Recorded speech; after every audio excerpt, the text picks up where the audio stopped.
Sentiasa dalam doa, bimbinglah dia, sayangilah dia, jagalah hatinya.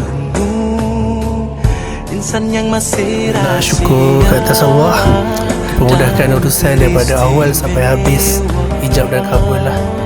Sekarang Nurul Hidayah, saya dah sah jadi suami awak. kini telah berakhir. Detik